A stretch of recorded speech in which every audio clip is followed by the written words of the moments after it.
高雄林园的沿海路最近常常有人乌白野钉仔，害人去搞着。顶礼拜警察当场抓着嫌犯，检方复审了后申请羁押。不过法官表示，这野钉仔妨害公众安全，不是羁押的范围。对为证据来讲，嘛无法度讲伊的罪嫌重大，所以无报请回。若检方无排除提出控告。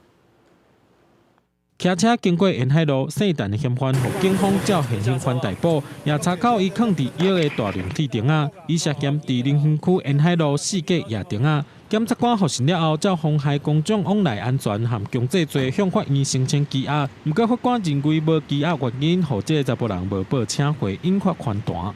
我觉得这样子是非常不恰当的，因为这边的就是来补胎的人也是真的都有增加，连我自己的机车都有中钉过。汽车很多人，比例上哦，因为大部分都是熟客嘛，因为比例上做这些外客拢来这咧保练，我就奇怪，这站哪拢经常有人咧保练。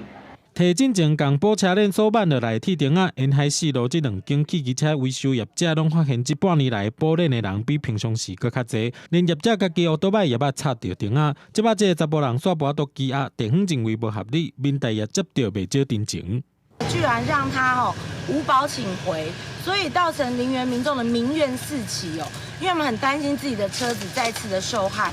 而被告虽承认有撒铁钉之行为，但刑法第185条之罪，并非刑事诉讼法第101条之一所列罪名，且依卷内事证，亦难认被告涉犯强制罪，罪嫌重大。高雄地院回应，检方声押的罪名是妨害公众往来安全罪、强制罪，因为妨害公众往来安全罪无亲像放火罪、劫持交通工具罪等罪名，方列作会当羁押。证据也无都确认迄个查甫人涉犯的强制罪罪嫌重大，才会予伊无报请回。不过检方会等收到卷宗了后，搁建议无排除会提控告。记者综合报道。